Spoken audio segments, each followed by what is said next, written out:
Bonjour à tous et à toutes, soyez les bienvenus ce matin pour célébrer notre culte ensemble et goûter à la présence de Dieu.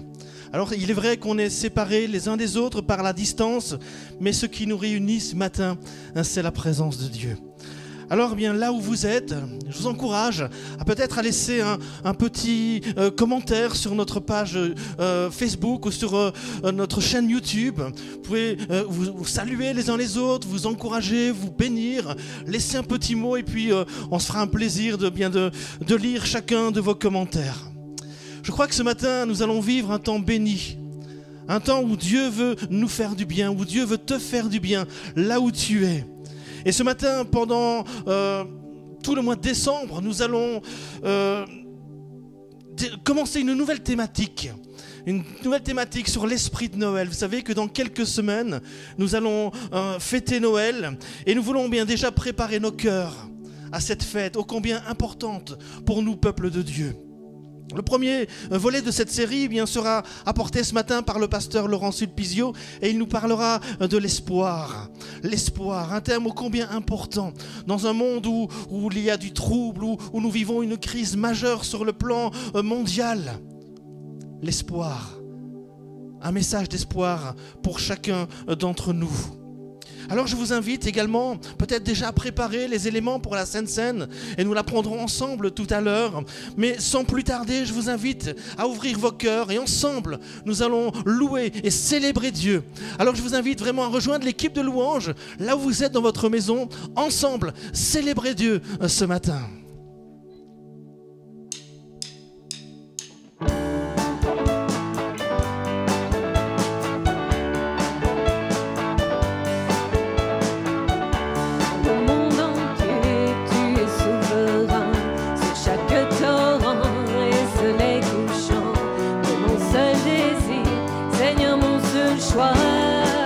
Dans ma vie, sois toujours le roi. Oui, règne en moi par ton pouvoir. Veille sur mes rêves, sur mes heures noires. Tu es Seigneur de tout en moi. Dans ma vie, sois toujours le roi. Oui, règne en moi par ton pouvoir. Veille sur mes rêves, sur mes heures noires. Tu es Seigneur.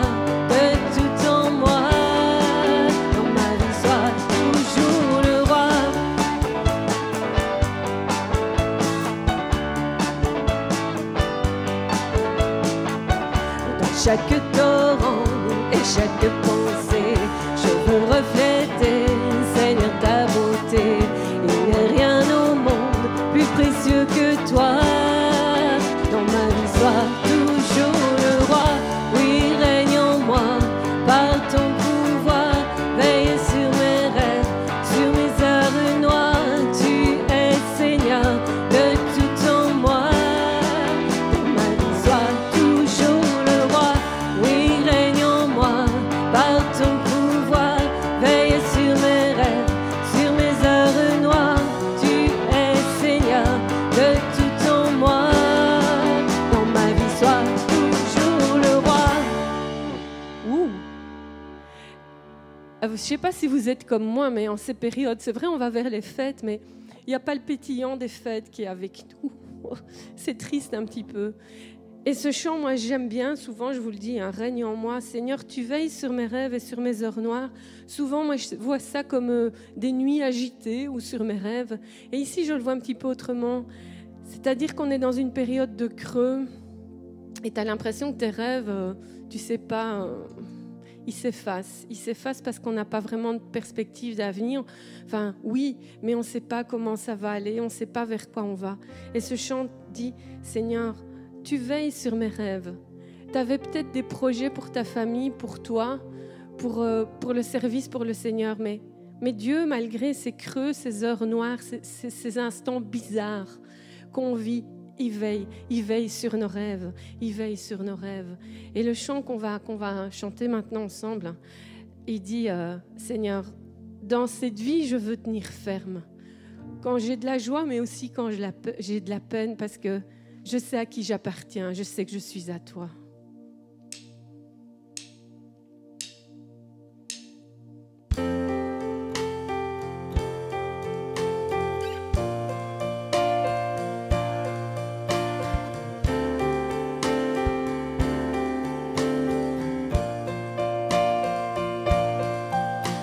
Ce jour dévoilera ce que tu as pour moi. Je te verrai face à face, là entouré de ta grâce. Toutes mes craintes éloignées par l'éclat de ta beauté. Oui, ton amour me suffit, et pour toujours je suis libre. Où les chemins sont en or, dans ta présence tu restaures. Que le chant des cieux s'élève vers toi seul. Plus de larmes, plus de souffrance, plus de peine. Je suis à toi, je suis à toi. Plus de crainte, plus de ténèbres, plus de honte. Je suis à toi, je suis à toi.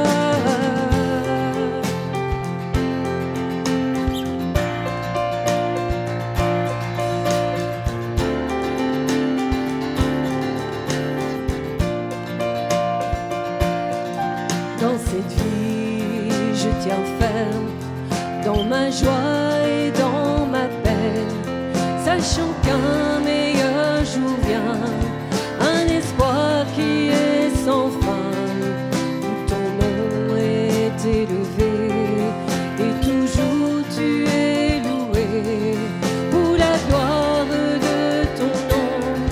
Pour ce jour nous attendons, quand la violence cessera, Seigneur, ta paix régnera. Que le chant des cieux s'élève vers toi seul. Plus de larmes, plus de souffrance, plus de peine. Je suis à toi, je suis à toi. Plus de crainte, plus de ténèbres, plus de honte. Je suis à toi, je suis à toi.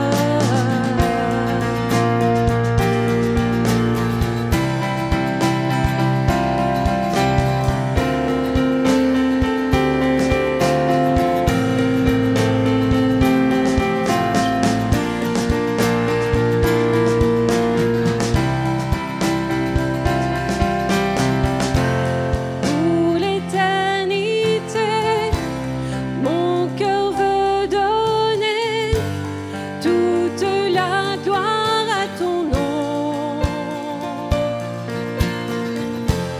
Pour l'éternité, mon cœur veut donner toute la gloire à ton nom. Pour l'éternité, mon cœur veut donner toute la gloire à ton nom. Jésus, pour l'éternité, mon cœur veut donner toute la gloire à ton nom. Plus de larmes, plus de souffrance, plus de peine. Je suis à toi, je suis à toi. Plus de crainte, plus de ténèbres, plus de honte. Je suis à toi, je suis à toi. Plus de larmes, plus de souffrance, plus de peine. Je suis à toi, je suis à toi.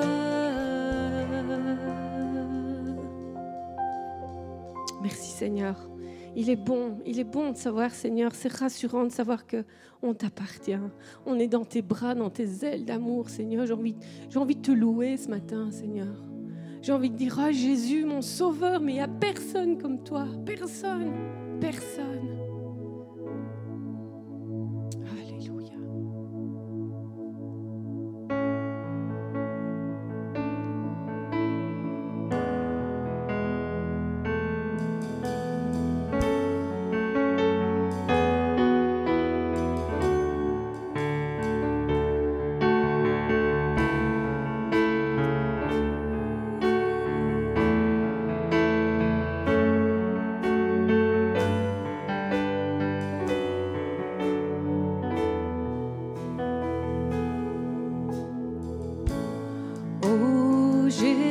Jésus, mon sauveur. Seigneur, nul n'est comme toi, jour après jour, je te louerai, car ton amour est merveilleux.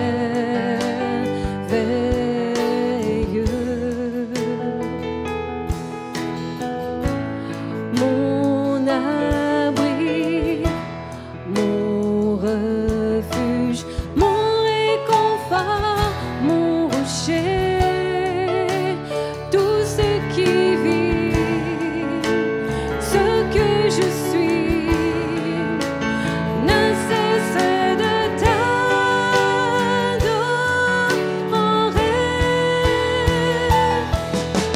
Chante au Seigneur, crie de joie, terre entière. À Dieu la gloire, la puissance et l'honneur. Les monts s'inclinent et les flots rugissent à l'écho de ton nom. Je vois tes œuvres et mon cœur crie de joie. Je t'aimerai, je tiendrai par la foi. Rien ne pourrait égaler tes promesses pour moi.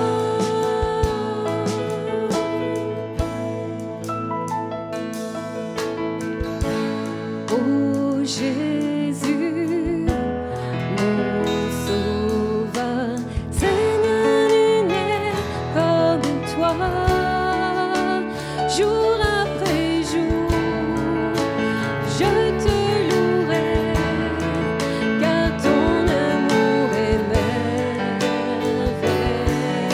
merveilleux. Mon abri, mon refuge, mon réconfort, mon rocher, tout ce qui vit, ce que je suis, ne cesse de t'adorer. On chante au Seigneur, crie de joie, terre entière. À Dieu la gloire, la puissance et l'honneur. Les monts s'inclinent et les flots rugissent à l'écho de ton nom. Je vois tes âmes et mon cœur crie de joie. Je t'aimerai, je tiendrai par la foi. Rien ne pourrait égaler tes promesses pour moi. Alléluia.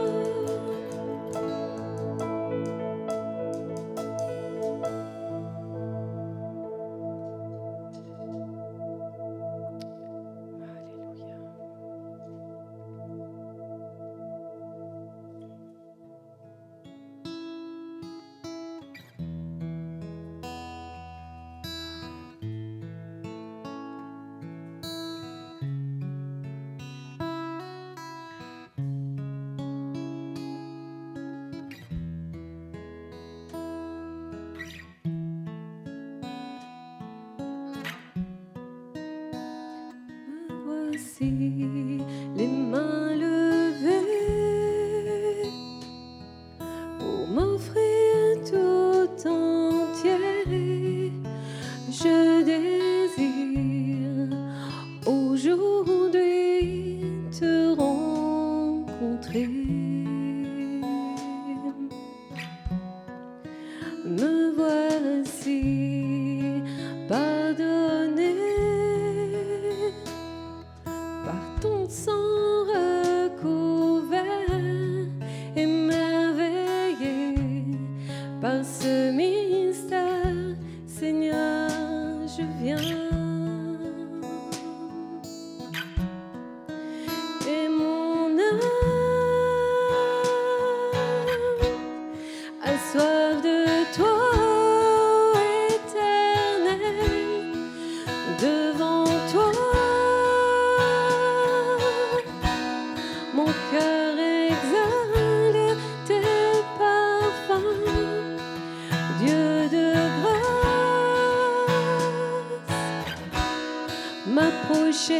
de toi, c'est mon bien,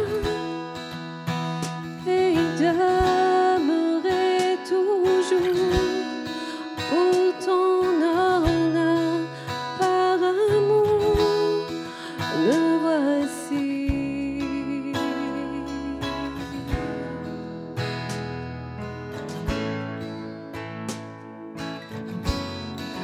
Me voici, tendre Père, je désire voir ta face, tu me plonges dans l'océan de ta grâce. Me voici, les bras ouverts, pour courir jusqu'à toi, désarmé par ta douceur, Seigneur, je viens. Et mon âme a soif de toi, ô Éternel, devant toi.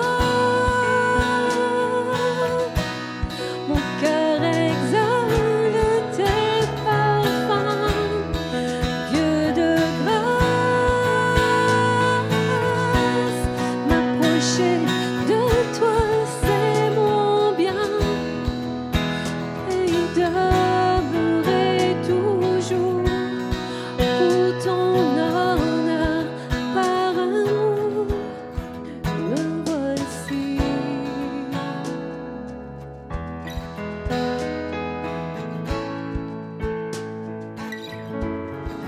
Me voici prosterné, mon cœur entend ta voix, un millier de tonnerres résonnent en moi. Me voici purifié, consumé par ta flamme, ébloui par ta lumière, Seigneur, je viens.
Bonjour, bonjour à tous.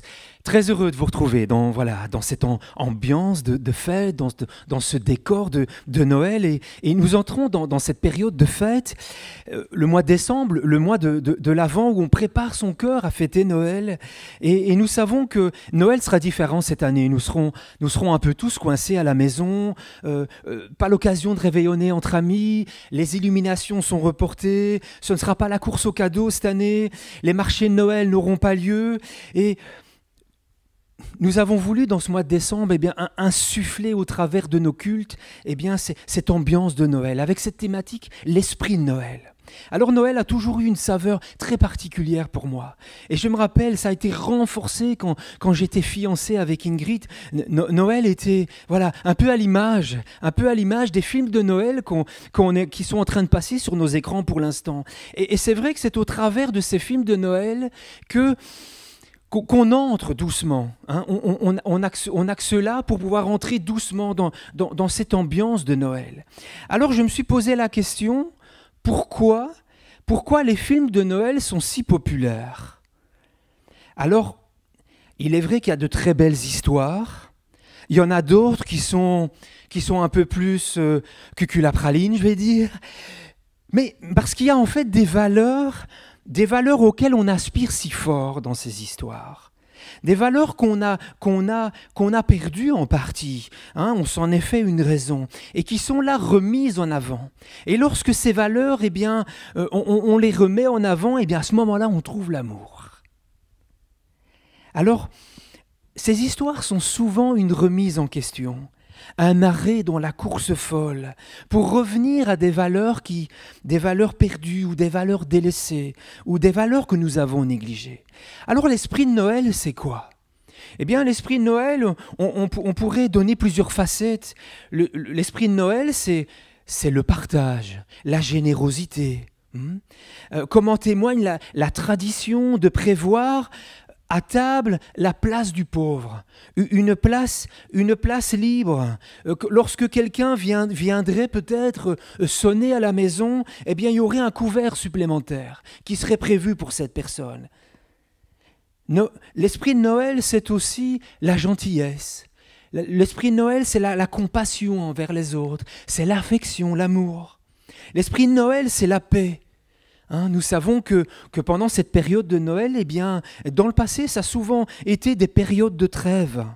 C'est au milieu du 19e siècle qu'en fait la tournure actuelle, avec la veillée de Noël, le 24 décembre, les échanges de cadeaux ont commencé à naître. C'est depuis cette période que l'on connaît ça. Et en fait, ce rendez-vous annuel permet de resserrer les liens familiaux, en réunissant toute la famille autour des enfants. Et l'esprit de Noël, s'étend bien plus que ça. S'étend bien plus qu'au cercle familial. C'est un moment de paix pour tout le pays, un moment de paix pour l'Europe. La trêve de Noël. Noël, c'est aussi la joie. Noël, c'est aussi l'espoir, où on célèbre la vie. Pour les chrétiens, Noël, c'est une fête très importante. Elle est apparue dans le calendrier chrétien au IVe siècle. Et elle célèbre la naissance de Jésus. Et c'est très symbolique parce que on sait que ça ne correspond pas vraiment au jour de la naissance de Jésus, mais c'est symbolique, la naissance du Seigneur. Mais avant de commémorer la naissance de Jésus, avant cette période, le 25 décembre était déjà une fête. C'était la période du solstice d'hiver, où le jour l'emporte enfin sur la nuit, où on célèbre la renaissance de la lumière après la nuit la plus longue de l'année. Et par coutume, on illuminait nos maisons. On décorait les maisons avec du houx, qui était le dernier végétal à fleurir en hiver, à porter du fruit en hiver. Et avec ces différentes traditions, on exprimait notre foi en la vie, notre espoir de voir les beaux jours après l'hiver. Et aujourd'hui encore, cette espérance, elle fait partie de l'esprit de Noël. Alors l'esprit de Noël, il véhicule l'espérance, il véhicule l'espoir. Dans cette période, tout est possible. Le jour va l'emporter sur la nuit.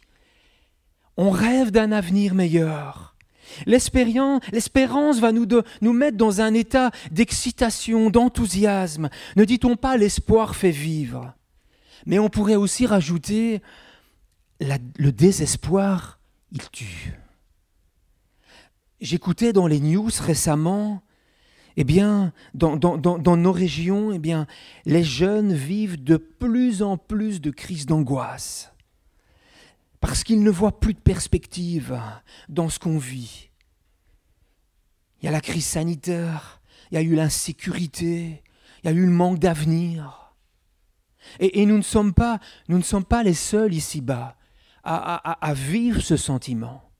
Il y a un petit passage un peu philosophique comme ça dans l'Épître aux Romains, et je vous livre quelques phrases de la transcription Paroles vivantes. Il nous est dit: une profonde nostalgie étreint toute la création. Elle attend avec un ardent désir. Jusqu'à ce jour, la création, livrée au pouvoir du néant, tourne à vide. Elle n'est pour rien dans cet état des choses. Mais un profond gémissement monte de la création. Oui, tous les êtres soupirent et souffrent dans une sorte de travail d'enfantement universel, jusqu'à ce qu'un monde nouveau soit né. Ils ne sont pas les seuls. Nous aussi, nous soupirons au plus profond de nous-mêmes. Et nous vivons dans une certaine tension. Nous soupirons, nous espérons après quelque chose. J'ai relevé quelques citations intéressantes que je partage avec vous. L'espoir est cette lueur qui scintille au fond de nos pensées obscures. Elle retient notre haleine. Deuxième citation, l'espoir est le meilleur ami de l'homme. Troisième citation, l'espoir est un calmant, l'espérance est un remède. L'espoir est ce qui nous fait tenir lorsque tout semble perdu d'avance. Alors nous allons définir ensemble l'espérance en 4 points. Premièrement, on va dire que l'espérance, ce n'est pas de l'optimisme. Être optimiste, l'optimisme, c'est quelque part, c'est choisir. L'optimisme, c'est voir un dénouement heureux dans n'importe quelle situation. Et c'est très bien d'être optimiste. Les optimistes de nature sont même parfois un peu manque de réalisme, un peu comme moi. Mais c'est bon d'être optimiste. L'optimisme repose sur le fait de voir comment les circonstances pourraient s'arranger pour le mieux. L'espérance biblique, elle ne repose pas sur les circonstances, elle ne dépend pas des circonstances. On peut voir dans les différentes histoires que nous trouvons dans la parole de Dieu que les personnes pleines d'espérance font souvent face à des moments difficiles sans avoir la preuve que les choses vont s'améliorer. Mais elles choisissent tout de même l'espérance. Et dans les différents exemples que nous pouvons avoir, je prendrai simplement celui du prophète Michée. Il vivait dans une période qui était baignée dans le mal et l'injustice. Il y avait un esprit de rivalité, il y avait un esprit de guerre, aucun signe d'amélioration. Et Michée nous dit, il remarque, il fait ce constat, car le fils insulte le père. La fille s'oppose à sa mère, la belle-fille à sa belle-mère. Chacun a pour ennemi les membres de sa propre famille. Mais moi, je me tourne vers le Seigneur. Je compte sur le Dieu qui me sauve, mon Dieu entendra mon appel. Même si nous sommes tombés, nous nous relèverons. Même si nous sommes dans l'obscurité, le Seigneur est notre lumière. Michée s'est tourné vers Dieu pour trouver l'espérance. L'espérance ne dépend pas des circonstances, mais elle est fondée sur une personne. Même s'il n'y a aucune lueur d'espoir, nous pouvons quand même faire le choix d'espérer en celui qui va transformer nos vallées de troubles, nos vallées de désespoir en portes d'espérance. Le psalmiste nous disait « Maintenant, Seigneur, qui puis-je espérer ? Il n'y a plus d'espoir, c'est terminé. C'est en toi qu'est mon espérance. » Deuxième caractéristique de l'espérance, eh bien, l'espérance, nous allons la découvrir, cette caractéristique, à travers le psaume 130 que nous allons lire ensemble. Au verset 5, il nous est dit « J'espère en l'Éternel de toute mon âme, et je m'attends à ses promesses. Je compte sur le Seigneur plus que les gardes n'attendent le matin. » Oui, plus que les gardes n'attendent le matin. Et en fait, les deux mots hébreux qui sont utilisés pour l'espoir, pour l'espérance, c'est le mot yachal pour commencer, qui parle en fait qui veut dire attendre. Et le deuxième mot, c'est le mot kava qui veut dire aussi attendre, mais qui donne cette notion de tension, comme une corde qui est tendue et qui attend l'accomplissement de quelque chose. Dans l'hébreu biblique, l'espérance est liée à l'attente. Et dans les psaumes, eh bien, nous avons plus de 40 fois l'objet de l'attente, c'est Dieu lui-même. Et c'est généralement traduit par espérer, attendre, se confier, avoir confiance, compter sur, s'attendre à dépendre. Et nous voyons ici dans ce psaume, au verset 7, on va un peu plus loin, « Mets ton espoir en l'Éternel, car c'est auprès de l'Éternel que se trouve la bonté. C'est auprès de lui que se trouve une généreuse libération. C'est lui qui te rachètera de toute faute. » L'espérance, elle s'appuie sur le caractère de Dieu pour croire que l'avenir sera meilleur que le présent. Plus une personne apprend à connaître le caractère de Dieu, plus elle peut avoir de l'espérance. Dans ce psaume, les premiers versets, eh bien, on peut lire la personne et elle explique qu'elle est dans un gouffre. Elle est dans un gouffre et elle dit « Je fais appel à toi, Éternel. Seigneur, écoute-moi, écoute-moi. Si tu tenais compte de nos fautes, Éternel, Seigneur, qui pourrait subsister? Mais le pardon se trouve auprès de toi, afin qu'on te craigne. » La bonté de Dieu, eh bien, c'est le socle sur lequel nous allons pouvoir nous appuyer pour espérer, afin de tuer le désespoir avant que le désespoir ne nous tue.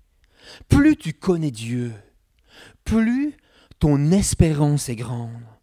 Plus ta connaissance de Dieu va grandir, eh bien plus ton espérance va grandir. C'est la fidélité de Dieu manifestée par le passé, eh bien qui va nourrir l'espérance en l'avenir. Je vais répéter cette citation. C'est la fidélité de Dieu manifestée par le passé qui nourrit l'espérance en l'avenir. Nous pouvons envisager l'avenir avec espérance, en regardant en arrière et en nous rappelant combien Dieu a été digne de confiance. Et s'il l'a fait, pourquoi il ne le ferait pas encore? L'Épître aux Hébreux nous dit « Gardons fermement l'espérance que nous proclamons, car Dieu reste fidèle à ses promesses. » Amen. Amen. Un couple vivait un drame et un tourment inimaginable. Ils avaient fini par être déchirés et laissés sans force émotionnellement.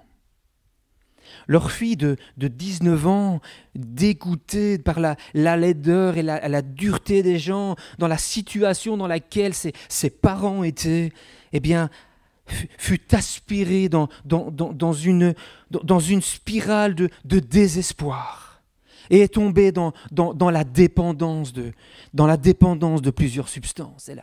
Elle a quitté la maison sans donner signe de vie. Et les parents ne savaient même pas où elle était. Ils ont vécu pendant plusieurs mois l'angoisse, La maman est tombée dans la dépression, ne sachant pas où était sa fille. Quelques mois plus tard, ils ont reçu un appel d'un poste de police à l'autre bout du pays. Comme quoi, leur fille avait été arrêtée pour sollicitation et prostitution. Alors ils ont tout lâché, ils sont précipités dans cette ville, mais entre-temps, elle avait été relâchée, elle avait de nouveau disparu de la circulation. Ce couple était dans le ministère, c'est un couple pastoral. Comme quoi, la parole de Dieu nous dit qu'il pleut sur les bons comme sur les méchants. Il y a des situations difficiles qui peuvent arriver dans la vie. Et ce couple, a décidé d'écrire leur lettre de démission à l'église. C'était devenu trop difficile. Et lorsque l'église a reçu cette lettre de démission, ils n'ont pas accepté la démission. Ils ont dit à leurs amis, nous avons cotisé, et puis on voudrait simplement que vous preniez quelques jours de repos. On vous a inscrit à une conférence de ressourcement spirituel, et nous allons prier pour vous. Et c'est ainsi qu'ils sont partis. Et l'orateur qui prêchait cette journée-là, c'est le pasteur Claude Houd. Il explique qu'ils sont arrivés en plein milieu du message, ils se sont assis. À un certain moment, dans son cœur, a poussé, le Saint-Esprit le poussait il a été rempli d'un sentiment d'urgence et de compassion. Et puis il s'est clamé comme ça pendant son message. Il y a un pasteur ici et son épouse qui ont remis leur lettre de démission. Dieu a un message pour vous. Et le pasteur, à ce moment-là, il s'est levé dans l'assemblée. Oui, c'est nous. C'est nous. Et à la fin du message, pasteur Claude s'est approché d'eux. Il ne connaissait absolument rien de la situation. Et il a prononcé une phrase en anglais plusieurs fois. Il a dit « Hope was gone, but hope will be back ». Ce qui veut dire, l'espoir était perdu, mais l'espoir va revenir. L'espoir était perdu, mais l'espoir va revenir. Hope, ça veut dire espoir. Le papa était en larmes, la maman s'est effondrée en sanglots. Et le père a commencé à expliquer que leur fille, en fait, elle s'appelle Hope. C'est un prénom qui est utilisé, qui est courant en anglais. Elle s'appelle Hope, et c'était un message personnel que Dieu leur donnait. Hope est partie, et Hope va revenir. Hope reviendra. Il y a une œuvre miraculeuse qui a commencé à s'installer, une œuvre de foi qui a commencé à s'installer dans leur cœur. Et dans les semaines qui ont suivi, leur fille, non seulement elle est rentrée à la maison, mais elle avait suivi une cure de désintox. Elle était revenue au Seigneur et le Seigneur l'avait restaurée. Amen. Elle est mariée maintenant, elle est heureuse, impliquée dans l'humanitaire. L'espoir était perdu, mais l'espoir est revenu. Pierre nous dit dans son épître, « Louons Dieu, le Père de notre Seigneur Jésus-Christ. Dans sa grande bonté, il nous a fait naître à une vie nouvelle en relevant Jésus-Christ d'entre les morts. Nous avons ainsi une espérance vivante en attendant les biens que Dieu réserve aux siens. L'espérance, et c'est le troisième point, l'espérance dépend de Jésus. Car lui seul est capable de donner une espérance vivante, parce qu'il est lui-même vivant. Lorsque nous mettons notre espérance en lui, nous ne sommes pas déçus. Paul disait « Christ en vous, l'espérance de la gloire ». Corrie ten Boom a fait cette déclaration. Corrie ten Boom, c'était une écrivain chrétienne néerlandaise. Et elle a caché de nombreux juifs pendant la Seconde Guerre, afin qu'ils échappent. Et elle-même, à un certain moment, avec sa sœur, elle a été emmenée dans un camp de concentration. Et puis Corrie ten Boom nous dit, parce qu'elle en est sortie, « Regardez au-dedans, vous serez déprimés. Regardez au dehors, vous serez désespérés. Mais regardez à Jésus et vous serez reposés. Regardez à Jésus. C'est le Seigneur lui-même qui dit, à certains moments, quand il est venu sur cette terre, il s'est écrié « L'Esprit du Seigneur est sur moi » pour annoncer la bonne nouvelle aux pauvres. Il m'a envoyé pour guérir ceux qui ont le cœur brisé, pour proclamer aux prisonniers la délivrance et aux aveugles le recouvrement de la vue, pour envoyer libres les opprimés, pour proclamer une année de grâce du Seigneur. Si je paraphrase le Seigneur nous dit « Je suis venu pour apporter de l'espoir à ceux qui sont dans le désespoir ». Et ça s'applique à notre temps comme jamais. Comme jamais. Dans notre monde, le désespoir ne manque pas. Et les gens, nous remarquons, réagissent de façon destructive à leur désespoir. Toute cette souffrance émotionnelle qui accable nos contemporains, qui les pousse à toutes sortes de dépendances. Eh bien, c'est un immense défi pour l'Église. Et c'est mon 4e point que je voudrais relever ce matin. L'espérance doit être reflétée par l'Église et par la même occasion relayée par toi, individuellement. Nous devons nous préparer. Nous devons nous organiser, prier pour la guérison des blessures.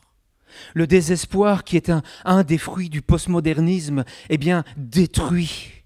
Il n'y a rien de gratuit dans la postmodernité. Elle traîne avec elle une énorme facture de vie brisée, une facture à payer par cette génération et celle qui va suivre. Il est important, si nous ne l'avons pas encore fait, de créer une culture d'église dans laquelle les personnes brisées sont les bienvenues. Il est important de continuer à cultiver une culture d'église dans laquelle, eh bien, la guérison est possible. Quand on a été brisé, eh bien souvent c'est parce qu'on a été blessé. Et quand on est blessé, eh bien, on fuit, même quand quelqu'un essaie de nous aider. Important de créer un climat de confiance, afin que le travail de guérison puisse commencer. Alors oui, ça demande de la patience, ça demande du temps. Il y a des gens qui viennent dans l'église et puis qui partent, qui marchent vers la lumière et puis on voit qu'ils replongent dans les ténèbres. Mais ils doivent continuer à voir l'église comme un phare dans la nuit, toujours là pour amener en toute sécurité, pour les amener en toute sécurité vers la grâce de Dieu. L'église, c'est l'endroit où l'on vit l'esprit de Noël toute l'année. C'est l'endroit où on doit vivre l'esprit de Noël toute l'année. Avons-nous créé une culture de l'espérance? Important de créer un environnement qui respire l'espoir. Qu'en dépit de nos échecs, de nos essais ratés, nous pouvons encore et toujours devenir tout ce que Dieu nous appelle à être. Le monde dans lequel nous vivons est un monde brisé. Une femme sur 3 a connu un avortement. 2 femmes sur 6 a subi un abus sexuel. Plus de 6 personnes sur 10 pensent que vivre ensemble avant le mariage est la chose la plus sage à faire si on veut éviter le divorce. Un homme sur 5 a des problèmes de drogue. Un homme sur 5 fume. 2 hommes sur 5 luttent contre la pornographie. L'Église est supposée être l'espoir du monde. Être prêt à présenter celui qui est capable de guérir et de donner l'espoir, c'est ça qui va être important. Mon frère, ma sœur, mon ami, ton espoir, il est en lui. Ton secours, il est en lui. Si la lune me glace et le soleil me menace, Créateur des étoiles, mon secours est en toi. Si mes larmes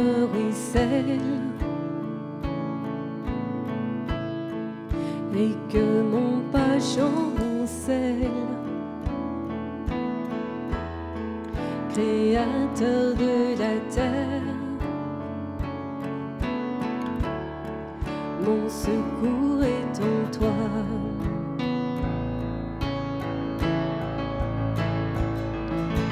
Je lève les yeux vers les hauts sommets. Toi seul est mon Dieu. Je proclamerai.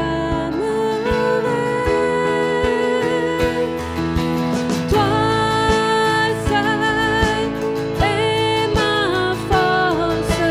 Toi seul me restaure mon secours est en toi. Toujours tu me portes. Toujours tu me portes. Jamais tu ne dors. Mon secours est en toi. Si la peur m'envahit et mon âme chavire, Créateur de la vie, mon secours est en toi. Je lève les yeux. Je lève les yeux vers les hauts sommets. Toi seul est mon Dieu. Je proclamerai. Toi seul est ma force. Toi seul me restaure. Mon secours est en toi.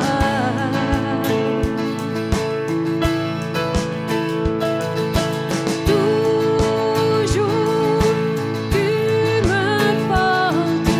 Jamais tu ne dors. Mon secours est en toi.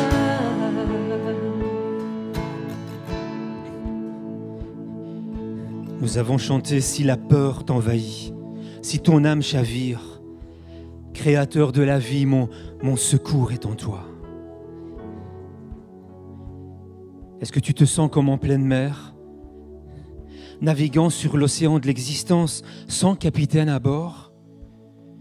Et peut-être comme ce contemporain qui nous disait « Je pensais avancer en suivant le chant des sirènes ». Ce chant qui retentit et qui dit « Je fais ce qui me plaît ».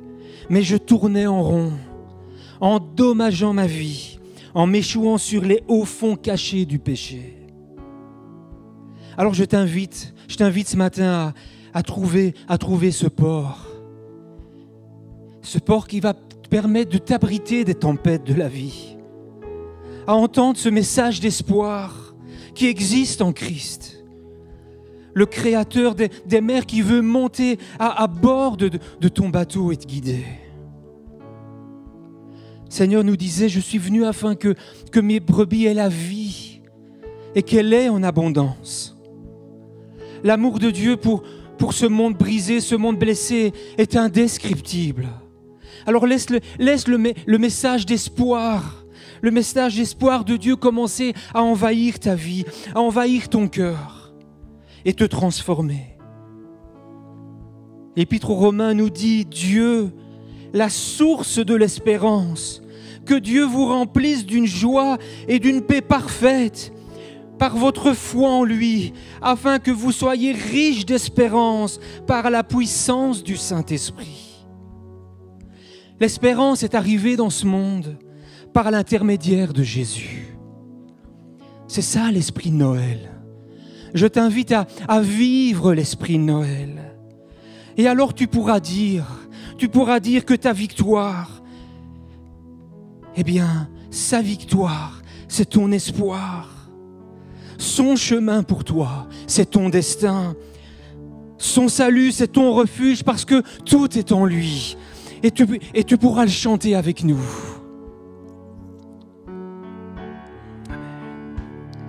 Ta victoire, mon espoir, ton chemin, mon destin, ton salut, mon refuge, tout est en toi.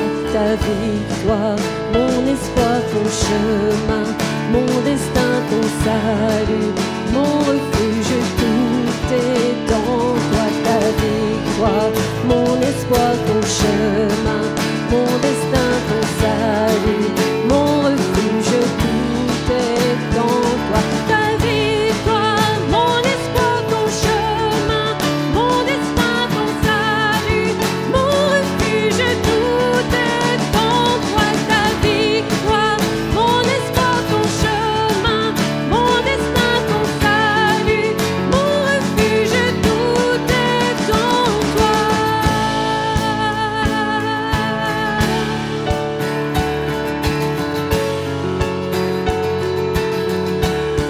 victoire, mon espoir, ton chemin, mon destin, ton salut, mon refuge, tout est en toi. Ta victoire, mon espoir, ton chemin, mon destin, ton salut, mon refuge, tout est en toi.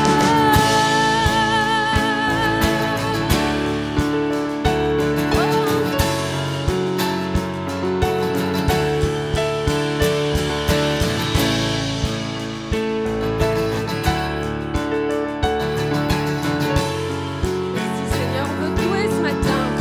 On veut prendre des victoires ce matin. Alléluia. On va chanter une dernière fois. On va s'encourager. Ta victoire, Seigneur, c'est mon espoir, Seigneur. Tu es mon refuge, tu es mon salut.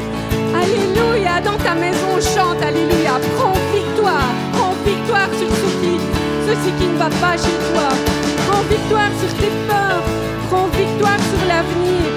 Prends victoire sur ton présent. Prends victoire sur le passé qui te lie. Alléluia. Ta victoire, mon espoir, ton chemin, mon destin, ton salut, mon refuge, tout est en toi. Ta victoire, mon espoir, ton chemin, mon destin, ton salut, mon refuge, tout est en toi. Ta victoire, mon espoir, ton chemin, mon destin, ton salut, mon refuge, tout est en toi.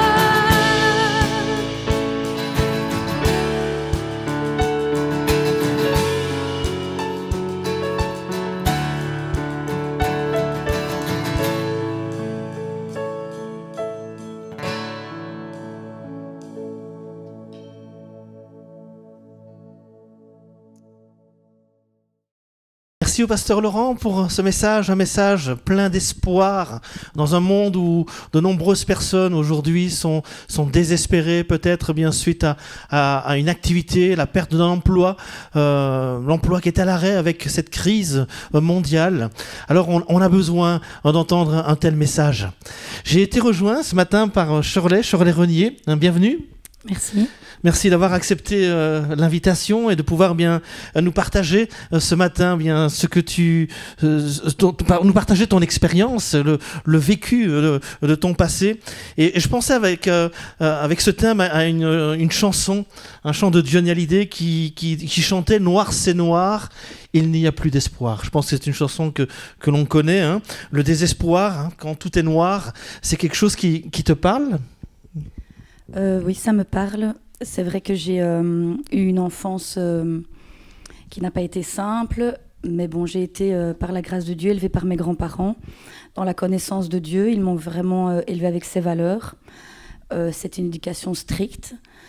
Puis bon, ça a été un petit peu chaotique. J'ai voulu prendre des mauvaises décisions qui m'ont un peu conduit à connaître les mauvaises personnes. donc a commencé à me droguer et je suis vraiment devenue toxicomane à l'héroïne et je prenais de la cocaïne aussi. Donc voilà, je fumais aussi, donc j'ai vraiment perdu pied, j'ai vraiment essayé de me détruire, quoi. Voilà. Waouh.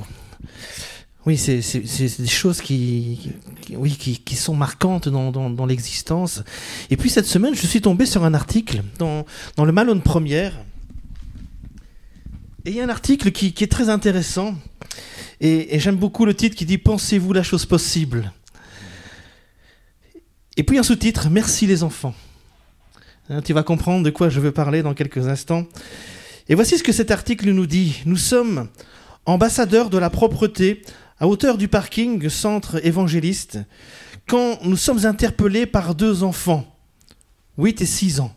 « Bonjour madame, c'est vous qui ramassez les déchets le long de notre chemin ? Maman dit que vous êtes bien courageuse et lors de notre demi-tour, nous sommes rattrapés par les 2 bambins. Madame, ma petite sœur a un petit cadeau pour vous. » Et celle-ci nous tend un petit cœur qu'elle a rapidement découpé dans une feuille de papier. Imaginez l'émotion du moment, l'idée et l'effort qu'il a fallu pour réaliser cette démarche, la capacité de cette maman à éduquer ses enfants au respect de la nature et des autres. Nous n'irons pas jusqu'à dire merci aux canettes et aux saletés pour vivre un moment pareil, mais 3 petits points. Alors, ces enfants, ce sont les tiens ? Oui. Sinan et Abigaël.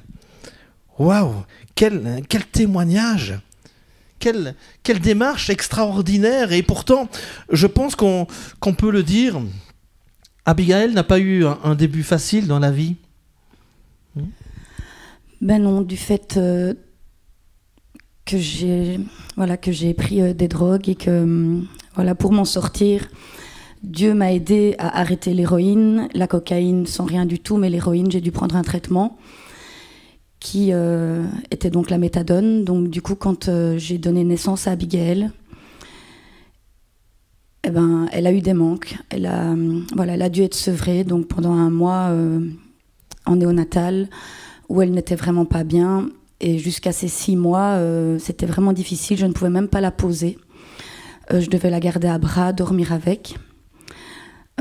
Parce qu'elle était en manque. Donc voilà, mais maintenant, c'est une petite fille pleine de vie. Elle n'a aucune séquelle. Elle est... c'est ma fille, quoi. Oui, elle dégage de belles valeurs, en tout cas autour d'elle. Laurent nous a partagé tout à l'heure certaines de ces valeurs, comme le partage, la générosité et cette démarche qu'elle a eue. Et puis Sinan également. Waouh, c'est vraiment dans l'esprit de Noël. C'est vraiment tout à fait ça. Ce sont des valeurs que toi-même, tu l'as dit tout à l'heure, tu as reçues dans ton enfance par tes grands-parents et que aujourd'hui, tu les partages avec tes enfants. Ouais, c'est beau, hein. Mais quel changement par rapport à ce passé sombre dont tu nous as parlé tout à l'heure, marqué par la drogue, etc. Et puis cette maman que tu es aujourd'hui, mais wow, j'ai envie de poser cette question, mais qu'est-ce qui s'est passé ? Je pense que c'est vraiment cette foi que j'ai en Dieu qui, malgré tout ce que j'ai pu faire, tout ce que j'ai pu détruire, parce que j'étais vraiment désespérée de cette vie que je ne voyais pas ce que j'allais en faire. Et j'ai récupéré l'espoir en devenant maman. Dieu m'a bénie, il a béni mes enfants. Je peux parler de Logan aussi, qu'il a vraiment, malgré sa vie très chaotique, béni aussi, qui devient un ado vraiment respectable. Et voilà. Donc j'ai essayé et j'essaye de les élever dans cette croyance de Dieu, dans l'amour de Dieu, et que par lui, tout est possible. Waouh. Laurent disait dans son message que l'espérance ne dépend pas des circonstances, mais elle est fondée sur une personne. Et c'est cette rencontre avec Jésus qui a fait toute la différence, qui a tout changé dans ta vie et celle de ta famille. Waouh, quel témoignage. Alors j'imagine, évidemment, tu es une maman, tu vis seule avec tes 3 enfants à la maison, hein, les 2 plus petits, mais il y en a un plus grand. Et j'imagine que ça ne doit pas toujours être facile, hein, tous les jours, mais tu gardes espoir. Tu gardes espoir. Hein. Oui, oui, c'est la base, je pense. C'est ça qui m'aide à tenir debout. C'est l'espoir. Oui. Plus on connaît Dieu, disait le pasteur Laurent, et plus l'espérance grandit. Et je pense que c'est quelque chose d'important chez toi, hein, la connaissance de Dieu. Je pense que c'est vraiment la base pour tout croyant, oui, c'est d'apprendre à le connaître davantage, d'avoir soif vraiment de grandir avec lui, de grandir pour lui. Et voilà, je pense aussi d'être un exemple pour mes enfants et pour ma famille, voilà. Pas étonnant, bien qu'il développe ses valeurs aussi dans leur entourage, auprès des voisins. Et quel témoignage plus beau que celui-là, d'avoir quelques lignes dans un journal local. Et ça te rend fier aujourd'hui, j'imagine. Oui, c'est vrai que quand je l'ai vu... voilà, parce que c'est vrai que mes enfants sont des piles électriques, ils sont pas toujours faciles. Mais quand j'ai vu ça, ça m'a donné du baume au cœur et je me suis dit, voilà, les sacrifices que j'ai faits, l'éducation que je donne, et que c'est vrai que c'est pas facile étant donné que je suis toute seule, porte ses fruits. Et Dieu le dit, semer dans le cœur d'un enfant, il ne s'en détournera jamais. C'est ce qui a été mon cas et c'est ce que je veux pour mes enfants aussi. Waouh, c'est le conseil peut-être qu'on peut donner à ceux qui nous écoutent ce matin, hein, c'est de grandir personnellement dans la connaissance de Dieu, mais aussi de pouvoir instruire, enseigner nos enfants dans ces valeurs. Et comme tu l'as dit, hein, quand ils grandiront, ils s'en rappelleront, ils ne s'en détourneront pas. Et waouh, c'est un beau témoignage que tu nous partages là ce matin. Et j'en profite pour rebondir sur ce verset de la parole de Dieu. C'est l'apôtre Paul qui nous le donne, hein, dans 2 Corinthiens chapitre 5 verset 17, quand il dira « Si quelqu'un est en Christ, il est une nouvelle créature. » Et je crois qu'on peut le dire en ce qui te concerne. Hein? Oui, c'est le cas. C'est le cas. Il est une nouvelle créature, les choses anciennes sont passées, voici toutes choses sont devenues nouvelles. Et il dira, voilà, ça ne vient pas de vous, mais ça vient de Dieu. Tout ça, ça vient de Dieu, c'est pas par nos efforts, c'est pas par nos mérites, si ce n'est d'avoir simplement rencontré le Seigneur, d'avoir rencontré Jésus qui fait toute la différence, lui qui nous a réconciliés, hein, avec Dieu par son sacrifice à la croix, par le sacrifice de Christ à la croix. Et Pierre dira, dans sa grande bonté, il nous a fait naître à une vie nouvelle. À une vie nouvelle. Alors ce matin, je t'invite simplement à prendre la Sainte Seine avec moi et on va prendre le pain, en nous rappelant la mort de Christ, son sacrifice à la croix qui nous réconcilie avec le Père. À la maison, je vous invite également à prendre le pain ensemble.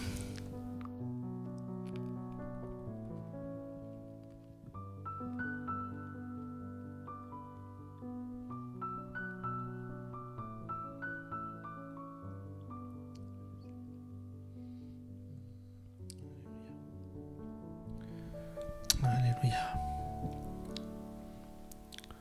Dans Colossiens, l'apôtre Paul dira également, il a voulu par Christ tout réconcilier avec lui-même, aussi bien ce qui est sur la terre que ce qui est dans le ciel, en faisant la paix à travers lui, par son sang versé sur la croix. Par son sang. Je vous invite ce matin, ensemble, à prendre la coupe.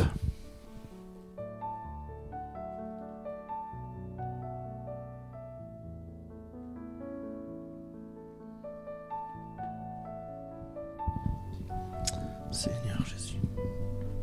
Alléluia. Alléluia. L'apôtre Paul continue en disant ceci. Et vous qui étiez autrefois étrangers et ennemis de Dieu par vos pensées et par vos œuvres mauvaises, il vous a maintenant réconciliés par la mort de son Fils dans son corps de chair pour vous faire paraître devant lui saint, sans défaut et sans reproche. Waouh. Waouh. Alléluia. Seigneur mon Dieu, je veux te remercier ce matin pour ta parole. Merci parce qu'elle est vivante, elle est efficace, Seigneur, et nous savons que si l'espoir fait vivre, le désespoir tue. dans les temps que nous vivons aujourd'hui. Je veux te prier, Seigneur, pour tous ceux et celles qui vivent de grands moments d'angoisse, de désespoir. Je pense à tous ces hommes et ces femmes qui n'ont peut-être plus de perspective pour demain, pour l'avenir. Notre espérance, Seigneur, n'est pas dans les circonstances comme il nous a été rappelé ce matin, mais elle repose sur Jésus. Lui qui seul est capable de transformer des vallées de troubles en portes d'espérance. Comme le disait le pasteur Laurent il y a quelques instants, plus on connaît Dieu et plus on grandit, plus notre espérance grandit. Et je veux te prier, Seigneur, ce matin, afin que l'on puisse grandir dans cette connaissance de qui tu es, au travers de l'étude de ta parole, au travers de cette relation intime et profonde que nous pouvons développer avec lui, au travers de la prière, que nous puissions grandir, Père, dans cette connaissance de qui tu es. Je te remercie aussi pour Jésus, ton Fils, celui que tu envoies dans le monde. Il est venu pour annoncer la bonne nouvelle aux pauvres, pour guérir ceux qui ont le cœur brisé, pour proclamer aux prisonniers la délivrance et aux aveugles le recouvrement de la vue, pour renvoyer libres les opprimés, pour proclamer une année de grâce du Seigneur. Merci, Seigneur, parce que tu es venu pour donner de l'espoir à ceux qui sont dans le désespoir ce matin. Merci pour Shirley, pour son témoignage vécu. Merci pour tous ceux et celles qui, comme elle, ont vu leur vie complètement changer au travers de cette rencontre personnelle avec Jésus. Je te prie pour tous ceux qui ont peut-être besoin encore ce matin de faire cette rencontre, qu'ils puissent faire cette démarche de foi ce matin, afin de rencontrer celui qui seul est capable de donner de l'espoir. Que l'Église puisse aussi être l'espoir de ce monde ce matin, prête à présenter celui qui est capable de guérir, de transformer et donner de l'espoir comme Sinan et Abigail ont pu le faire à leur manière. Que nous puissions prendre de leur exemple ce matin, par un geste, par une parole, par un encouragement, que nous puissions donner de l'amour et partager toutes ces valeurs qui nous viennent de ta parole, qui nous viennent de toi ce matin. Aide-nous, Seigneur, que ce message d'espoir puisse commencer à envahir nos cœurs et que nous puissions être transformés ce matin. Oh, merci, Seigneur. Merci, Seigneur. Alléluia. Amen. Amen. Amen. Waouh, merci Shirley pour ce moment partagé. Merci pour ton témoignage et je sais qu'il t'a fallu beaucoup de courage pour venir partager ces choses avec nous et puis tous ceux et celles qui nous suivent en ligne. Je pense que c'est encourageant et c'est important de pouvoir bien entendre des choses comme celle-là parce que c'est pas juste des mots, c'est du vécu. C'est la réalité de ce que beaucoup comme toi vivent aujourd'hui dans notre monde. Quelques annonces avant de nous séparer. Je vous rappelle donc le mercredi soir, nous avons donc des zooms d'encouragement et de prière. On se retrouve à 19h30, donc le mercredi soir. Vous avez l'occasion de vous inscrire en ligne comme on le faisait déjà pour le dimanche matin. Et donc, eh bien, vous allez sur le site donc du TPE Namur. L'adresse du site s'affiche maintenant à l'écran. Mais vous pouvez donc voilà dans l'onglet donc réunion de semaine, je pense, si je me trompe pas, mais je crois que c'est là où vous pouvez vous inscrire. Alors, on espère vous voir nombreux de plus en plus pour ces moments conviviaux où on entend un message d'encouragement, mais où on prie aussi ensemble, les uns pour les autres. On bénit Dieu en tout cas pour toutes les possibilités qu'il nous donne de vivre ces cultes ensemble. À distance, c'est vrai, mais néanmoins, ça reste une bénédiction et vous avez toujours bien l'opportunité, l'occasion de bénir l'œuvre de Dieu, simplement bien en continuant à verser vos offrandes donc sur le compte qui s'affiche dans le bas de l'écran maintenant. On est béni par tout ce qui se fait, par tout ce que toutes les équipes nous proposent. Et je sais que c'est beaucoup de travail, mais en tout cas, on est béni et on veut continuer à bénir l'œuvre de Dieu à notre manière, avec les moyens que nous avons. Mais c'est important pour continuer à développer des projets et de nouveaux projets dans l'avenir. Merci à toutes les équipes qui s'investissent. Merci encore une fois Shirley, merci au pasteur Laurent, merci à la technique, à l'équipe d'écho qui a fait un travail formidable, vous avez pu le remarquer, et tous ceux et celles qui de près ou de loin mettent leur petite pierre à l'édifice, qui mettent les dons et les talents à la disposition de Dieu. On est bénis, vous êtes bénis, et tout cela, mais c'est pour vous bénir. Alors ne manquez pas de les encourager par un petit mot, un petit message, peu importe, que ce soit sur Facebook ou un SMS. Encouragez nos différentes équipes et merci pour tout le travail qui est effectué. Soyez abondamment bénis et je vous dis à très bientôt.